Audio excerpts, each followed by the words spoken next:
స్వామి ఇంకా బయట తిరుగుతున్నట్టే ఇంకా అప్పుడు స్వామి అన్నాం ఇంకా రారమ్మా ఇంటి దాకా రఘువీర సుకుమార మృక్కేదా రారమ్మా ఇంటి దాకా.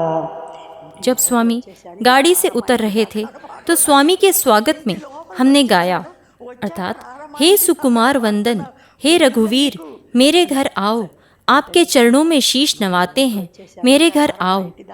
स्वामी कह रहे थे, मैं तुम्हारे घर के अंदर प्रवेश कर चुका हूँ, फिर भी घर में पधारने की रट लगा रही हो. मैं आ गया, अब वही बात क्यों दोहरा रही हो? दिमाग है तुम्हें? मैंने कहा, ठीक है स्वामी. फिर से गाया. ప్రభు మిమ్ము చూచినంతనే మహానందము, సంతృప్తి చూడగా సదా మోక్షము, నీ పాదస్మరణ సేవనే సదా సౌఖ్యము.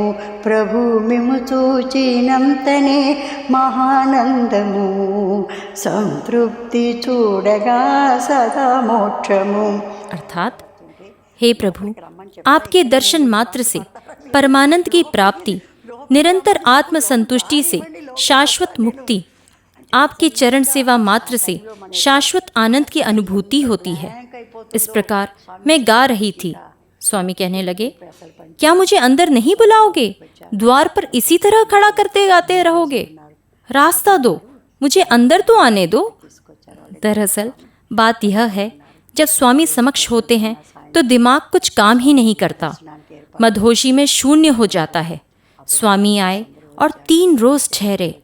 स्वामी अपने साथ साकम्मा और शुभ्रा को साथ लेकर आए थे. सभी ग्रामवासियों के लिए सुबह शाम स्वामी के प्रत्यक्ष दर्शन और भजन का प्रबंध किया गया. मेरे स्कूल के सारे शिक्षकगण आए और मुझसे स्वामी की प्रशंसा करने लगे. वाह, तुम्हारे साईं बाबा तो बहुत अच्छे हैं, बहुत सुंदर हैं. स्वामी ने उस दिन शाम को प्रवचन देने का प्रस्ताव रखा. सामान्य तौर पर बैठकर ही प्रवचन देते थे, पर उस दिन अहाते में प्रवचन के लिए प्रबंध किया गया, जहाँ सारे श्रोताओं से अलग अलग बातचीत भी की. सभी को बहुत खुशी हुई. 3 रोज के बाद स्वामी प्रस्थान कर रहे थे. कुछ दूर साथ जाकर भारी मन से विदा किया. वहाँ विदाई की घड़ियाँ कितनी पीड़ादायक होती हैं, यह मैं कह नहीं सकती. पिताजी की तेल निष्कासन हेतु क्लिप्स यानी कमरबंद पट्टिका बनाने की एक बहुत बड़ी फैक्ट्री थी. वहाँ स्वामी को लेकर गए.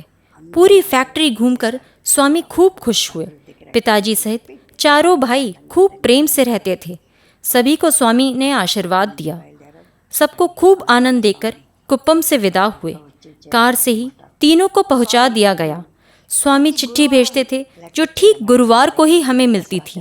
चिट्ठी में हर एक का नाम से आशीर्वाद देते थे. पिछले दिनों की सारी बातों का जिक्र उस चिट्ठी में रहता था. एक दिन पूर्व की बातों का भी उल्लेख होता था. और कुप्पम जैसे दुर्गम गांव, जहां चिट्ठी 4 दिन में पहुंचाना भी मुश्किल था, वहां ठीक गुरुवार को ही पहुंच जाना, यह तो घोर आश्चर्य की बात. రావడానికి 3-4 రోజులన్నా పట్టేది. మరి ఎలా వస్తుందో ఎలా చేరుతుందో నిజంగా ఆయనకే తప్ప మనం ఎవరికి చెప్పలేము.